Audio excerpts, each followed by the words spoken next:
OK. Alors, avant d'étudier la façon dont nous pouvons tester nos grandes hypothèses que nous avons formulées dans les autres classes, nous devrons trouver comment mesurer nos variables. Alors, nous commençons cette classe par un exemple. Alors, disons que nous sommes intéressés à savoir si l'éducation influence la participation politique. Et peut-être je fais des recherches et j'apprends que un des résultats de recherche le plus documenté, c'est que la participation dans les activités politiques augmente à mesure de leur niveau d'éducation.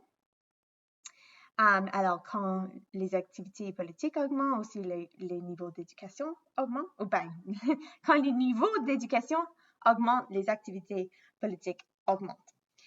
Nous savons que la personne éduquée, c'est un différent type d'acteurs politiques différents que les personnes qui ont seulement un peu d'éducation ou pas du tout.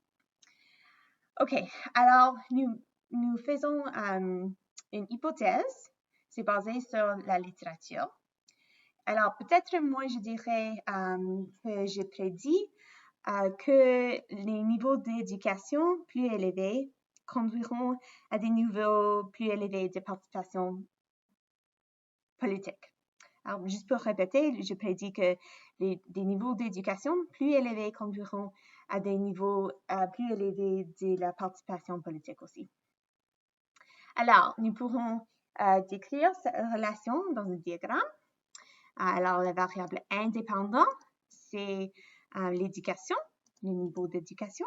Puis la variable dépendante, c'est la participation politique. Et il y a une théorie ou un mécanisme qui lie ces deux variables. Pour nous, nous pensons que les personnes avec plus d'éducation ont peut-être plus de compétences pour participer dans la politique ou plus d'accès au réseau de participation. Mais pour le moment, nos variables sont seulement des concepts. Les concepts sont généralement des idées plus abstraites. Pour continuer, nous devrons définir notre concept et trouver une façon dont nous pouvons le mesurer. Alors, qu'est-ce que c'est l'éducation? Et qu'est-ce que c'est la participation politique? Alors, en général, nous utiliserons des recherches qui étaient déjà faites pour définir nos concepts. C'est-à-dire, on n'utilise pas le dictionnaire. Alors, je vais juste te donner des réponses que j'ai reçues l'année passée. Pour l'éducation, un des étudiants a dit que c'est l'instruction formelle sur la façon de vivre et de fonctionner dans le monde. Quelqu'un d'autre a dit c'est de savoir, de faire des choses. Pour les participations politiques, c'est peut-être d'utiliser les mécanismes pour influencer le gouvernement ou peut-être d'utiliser sa voix pour influencer les politiques. Et notez que de nombreux politologues débattront de comment définir nos concepts pour toute leur carrière. Mais pour cette étude, nous devons passer un concept à une mesure.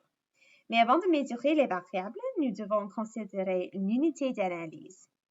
Et cela fait référence au cas ou au sujet que nous allons étudier. Pour cette étude, nous pourrions envisager différents projets de recherche. On pourrait peut-être comparer les niveaux d'éducation et la participation politique dans les différents pays. Une autre étude, peut-être on peut analyser les qualités d'éducation dans différentes écoles et à quel point leurs étudiants participent dans les politiques.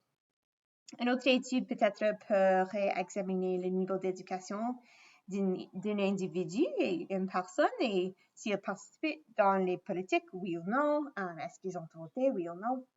En général, bien qu'il y ait toutes sortes d'exceptions, mais la plupart des cas doivent être dans la même unité d'analyse. Alors, si on fait une mesure à l'unité d'un pays, les deux mesures doivent être à l'unité du pays.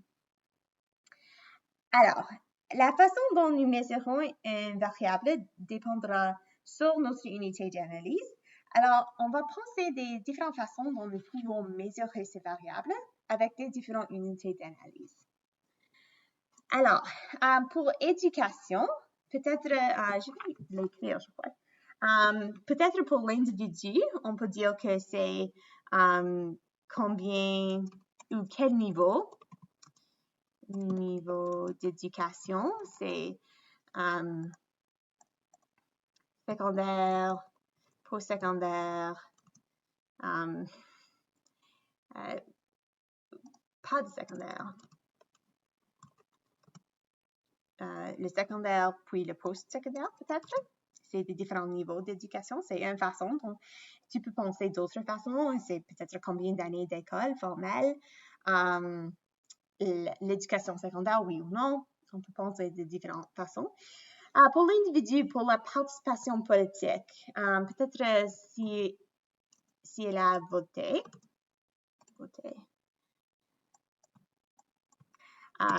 Oui ou non.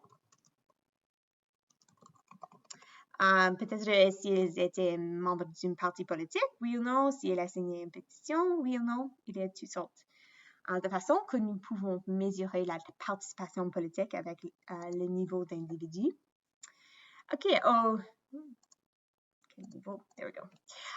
Pour école, ça peut être le pourcentage. Oh, c'est étrange ça.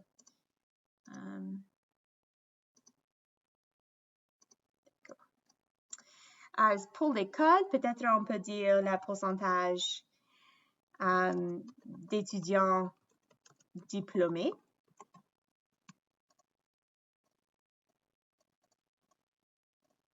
Diplômés. Voilà. Alors, à l'école, combien de personnes ont reçu leur diplôme? Peut-être les scores moyens des tests, comme des IB tests ou quelque chose comme ça. Pour la participation politique, ça pourrait être le pourcentage d'élèves qui ont voté, signé une pétition. Peut-être on peut dire pourcentage d'élèves qui ont voté. On va juste continuer à utiliser cette idée de voter. C'est une façon de mesurer la participation politique, mais même s'il y a plusieurs autres façons à mesurer les participations, c'est d'aller à une manifestation, à signer une pétition. Il y a plusieurs autres façons dont vous pouvez participer dans la politique, mais aujourd'hui, on va juste parler de voter. Pour le pays, peut-être on peut dire le taux d'alphabétisation. Alors, il y a par exemple le PISA score, le score PISA, le pourcentage peut-être des résidents qui étaient diplômés. Et pour la participation politique, peut-être on peut utiliser le taux de participation comme le voter turnout, c'est le pourcentage. Peut-être. Alors, il y a plusieurs différentes façons dont nous pouvons mesurer ces idées de ces concepts de l'éducation et la participation politique. Mais un autre aspect des mesures, c'est le type de mesures. Et on dit souvent qu'il y a 3 options principales. OK, la première, c'est binaire. Alors, c'est des variables qui ont 2 options. C'est oui ou non, c'est on ou off, c'est ouvert ou fermé. C'est juste, il y a seulement 2 options. Catégorique, c'est des catégories. Alors, peut-être, tu sais, les questions de sondage, quand on dit est-ce que tu es fortement d'accord, en désaccord, fortement en désaccord, etc. Peut-être les couleurs, peut-être les catégories. Et il y a 2 types, il y a plus de 2 types, mais il y a 2 types de variables en échelle. Et ça, c'est les variables continues. Alors, c'est une échelle et tu peux avoir n'importe quelle valeur entre 2 numéros. Et ou discrète, où il y a une échelle, mais tu peux seulement avoir des numéros sur l'échelle. Et ils sont différents, mais souvent, on va traiter les deux de même façon dans les sciences sociales. Pas toujours, mais pour cette classe, on va souvent utiliser les deux. C'est comme la même chose. Alors, retournez au tableau, celui-ci, et définissez le type de variable pour chaque mesure. Alors, pour celui-ci, c'est le niveau d'éducation. Post-secondaire, secondaire, post-secondaire. Ça, on peut dire que c'est catégorique parce qu'il y a 3 catégories. Si elle a voté, oui ou non. c'est bien-être parce qu'on dit oui ou non. C'est seulement 2 options. Okay? Pour l'école, le pourcentage d'étudiants diplômés, ça peut être un pourcentage entre 0 et 100 et on peut avoir n'importe quel numéro, alors c'est une variable continue. Un pourcentage d'élèves qui ont voté, encore même chose, entre 1 et 0, alors on peut dire encore que c'est continu. Le taux d'alphabétisation, ça va dépendre si les numéros sont, je ne sais pas, le PISA, par exemple, est-ce qu'il utilise une variable continue et discrète pour donner ça? Mais le taux d'alphabétisation, c'est souvent un pourcentage, alors encore, c'est une variable continue. Et même, la même chose avec les taux de participation. C'est un pourcentage, alors ça peut être entre 0 et 10, et ça peut être n'importe quelle valeur. Entre 0 et 10, ça peut être comme 25.1, 2, 3, 6, 7, 8, etc., etc. Alors, il y a il n'y a plus que 3, mais on a le binaire, le catégorique et les variables qui sont continues et discrètes. Je ne serai pas très strict avec ces 2 types de variables, le continu et discrète. Tu peux utiliser les 2. Alors maintenant, ce qu'on peut faire, c'est qu'on peut préciser notre hypothèse. Alors, je veux que toi, tu fais le propre avec l'hypothèse qu'on a fait ici. Parce qu'il y a plusieurs différentes façons. Tu peux avoir n'importe quelle hypothèse maintenant parce qu'on peut utiliser n'importe quelle mesure. On peut choisir les mesures selon la question de recherche. Alors, peut-être si je m'intéressais au niveau du pays, je m'intéresse à des taux d'alphabétisation. Je dirais quelque chose comme, je prédis que des taux d'alphabétisation plus hauts conduiront à des taux de participation plus élevés. Je n'ai pas des accents sur mon ordinateur. Peut-être si quelqu'un peut montrer comment tu fais les accents sur mon ordinateur, ça va m'aider. Ici, mon laptop, c'est pas avec les petits accents. OK, alors tu peux avoir le propre quand tu fais ton feuille de travail. Alors, maintenant, il faut que tu fais votre propre exemple de définir un concept, puis trouver des différentes mesures. Alors, dans cet exemple, je pense que c'est une relation entre le paiement ou la rémunération des cadettes et leur morale. Alors, si tu payes plus, est-ce que les personnes seront plus contentes? Mais c'est ton emploi maintenant à définir les concepts, puis trouver de différentes façons à les mesurer et de choisir. Alors, tu peux souligner peut-être un sur chaque variable, mais il faut être la même unité d'analyse. Alors, si vous voulez, ça c'est cette question-ci, c'est souligner un que tu veux faire, que tu veux étudier, puis fais certain qu'ils sont les mêmes unités d'analyse pour les variables indépendantes et dépendantes. OK? Je vais peut-être corriger ça sur vos papiers parce que c'est pas vraiment clair. Alors, je vais faire ça avant que je le télécharge à Moodle. Alors, ça c'est pour toi à faire. Puis, en somme, alors, ici, tu peux voir que nous avons nos concepts indépendants. Il y a une théorie qui dit qu'il y a un lien entre ces deux, entre les concepts indépendants et les concepts dépendants. Et souviens que le concept dépendant dépend sur le concept indépendant. Et on fait une opérationnalisation.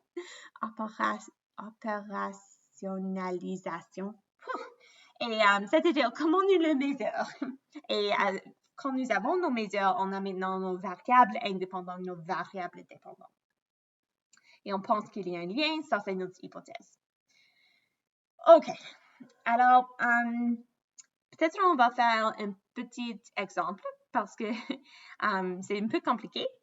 Alors, disons que nous sommes intéressés à savoir si la richesse d'un pays conduira à la démocratie. Alors, selon la méthode scientifique, il faudra maintenant commencer par poser une question de recherche. Alors, peut-être je fais une question de recherche. Est-ce que la richesse d'un pays influence si c'est une démocratie? Démocratie, haha, there we go. OK.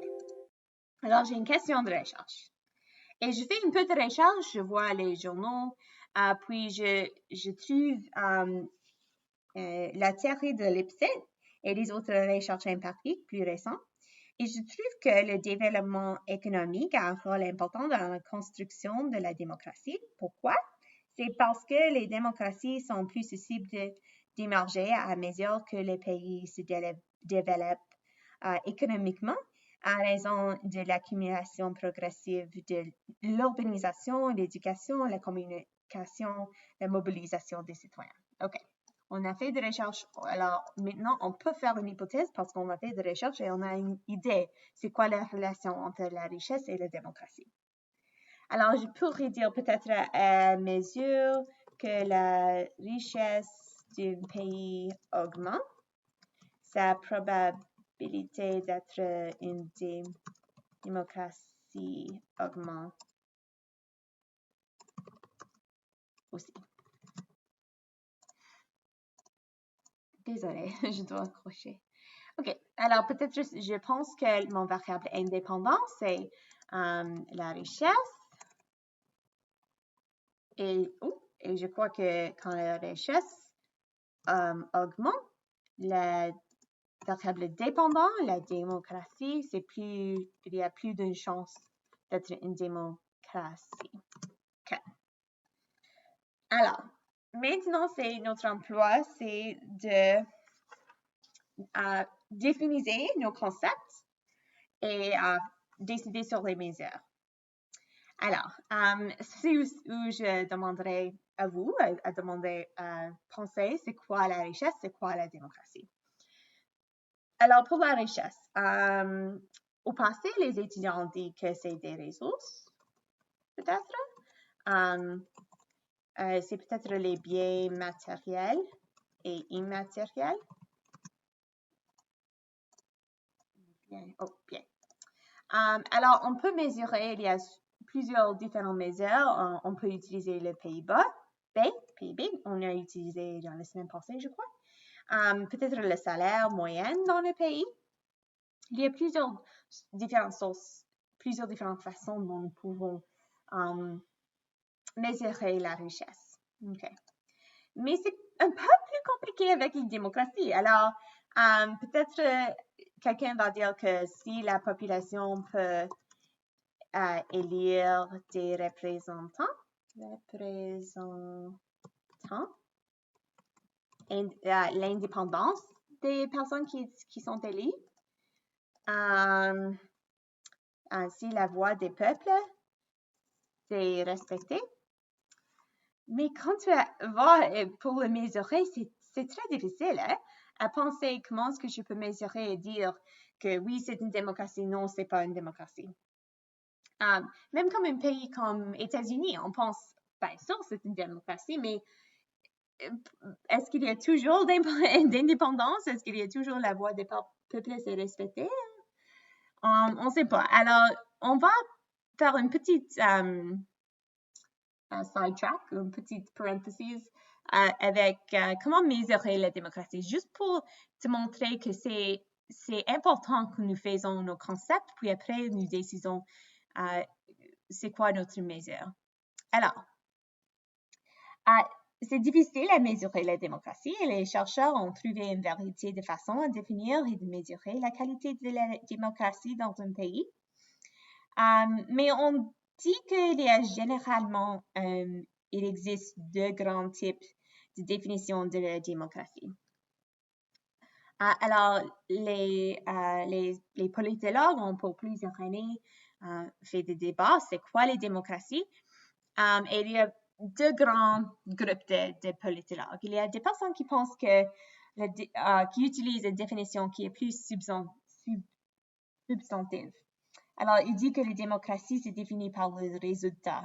Alors, les résultats comme il réalise le bien commun, il exprime la volonté générale des peuples, il y a des représentations des intérêts des citoyens, il mène à la justice, à la liberté, etc. Mais le problème, c'est, est-ce qu'il y a vraiment le bien commun? Est-ce que ça existe? S'il y a le bien commun pour une personne ou la liberté et la justice pour une personne, est-ce que toutes les personnes ont la liberté et la justice?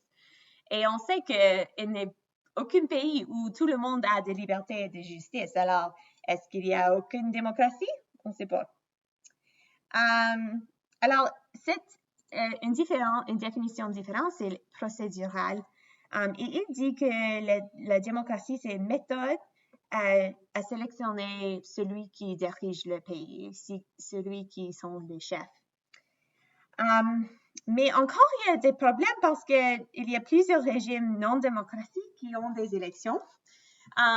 Plusieurs régimes qui ne sont pas démocratiques, où les personnes n'ont pas vraiment la liberté ou une voix, mais ils ont encore les élections. Alors, la procédure juste avant une élection, ce n'est pas la même chose que la démocratie. Alors, ça, c'est juste pour te montrer que les chercheurs ont mis au point une variété de façons de définir et de mesurer la qualité de la démocratie dans un pays. Alors, on va voir deux exemples. Ce n'est pas le propre. Je vais te montrer, il y a un autre lien. Je vais le mettre dans votre feuille de travail. On va parler un peu à propos de deux options. Alors, le premier, c'est le Freedom House. Et on va parler un peu de ça aussi. Alors, tu peux écrire ici pendant que nous les discutons. Alors, le Freedom House, c'est ici. Freedom House. Alors, des analystes externes de Freedom House, ils évaluent les pays et les territoires et utilisent des recherches sur le terrain, des consultations, des informations de la presse, dans les journaux, etc. Puis, ils donnent un chiffre, un score entre 0 et 100 sur le processus électoral, le pluralisme, la participation, la liberté, l'expression et la croyance, les droits d'association, etc. Ils ont des droits politiques et les libertés civiles. Puis, ces deux scores ensemble sont le score Freedom House. Et je dois faire juste un moment. Oh, pas d'Internet. OK, et si quelqu'un sait c'est quoi un score en français, et tu peux me dire, je l'apprécie beaucoup, alors, mais je vais juste le regarder après cette petite conférence. Bien, alors, c'est vraiment une définition substantive parce que c'est les droits politiques, c'est les droits ou les libertés civiles. Et ça, c'est comment dire entre 0 et 100, est-ce que c'est une démocratie et est-ce que c'est libre ou juste un peu libre ou pas libre du tout.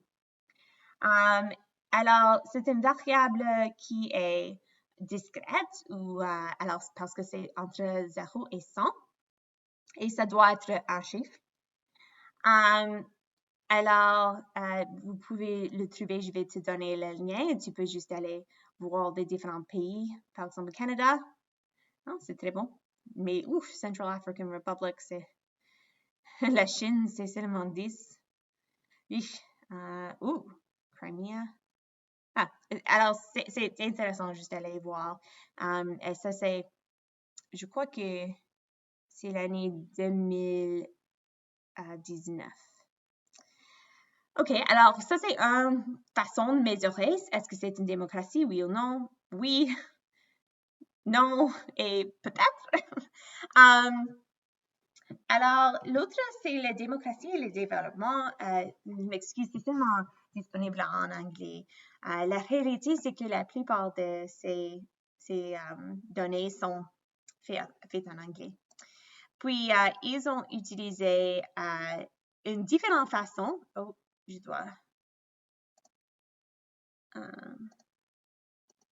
ils ont utilisé une différente façon de mesurer.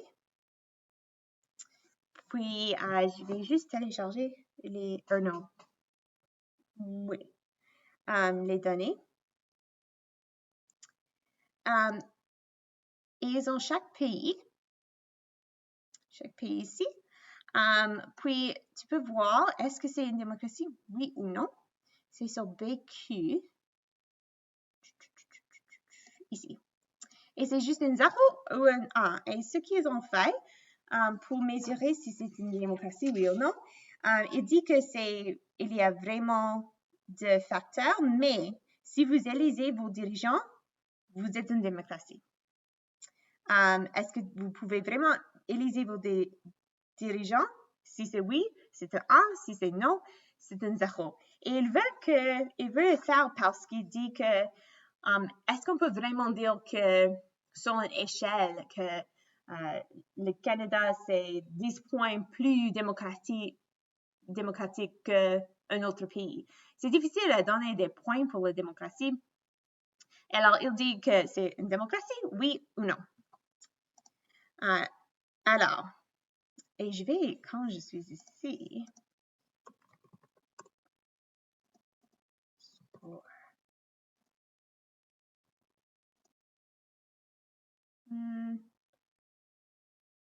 compter les points. Une échelle peut-être? Anyway, si tu as un bon mot en français pour une score, en français comme un Freedom House score, laissez-moi savoir peut-être dans le petit chat parce que je ne sais pas comment l'exprimer. Anyway, alors, c'est ton emploi maintenant de remplir ce petit tableau, puis aussi de choisir un pays et me donne le score de Freedom House, puis le 0 ou le 1, est-ce que c'est une démocratie ou une dictatorship? Puis de penser un peu à propos de pourquoi ils sont différents. Une des raisons, c'est probablement parce que c'est des différentes années, parce que la démocratie et dictatorship, c'était seulement la dernière fois que c'était en 2011 qu'ils ont fait la recherche sur ça, alors c'est différent. Et juste répondre aux questions, quelle différence est-ce que tu vois entre les deux façons de mesurer la démocratie? Et à la fin, vous pouvez revisiter votre hypothèse et raffiner-le en prenant vos mesures que tu as choisies. Tu peux dire, moi, je vais choisir richesse pour peut-être le PIB ou quelque chose d'autre. Et la démocratie, laquelle est-ce que toi, tu choisiras? Et tu peux réécrire votre hypothèse. Et la dernière chose qu'il faut faire, c'est votre propre exemple, une question de recherche. C'est quoi votre théorie ou mécanisme? C'est quoi votre hypothèse? Pensez de définir vos concepts, choisir des mesures et préciser votre hypothèse. Alors, il faut donner un exemple dans le monde social et le monde politique. Et le feuille de travail, alors tous les différentes parties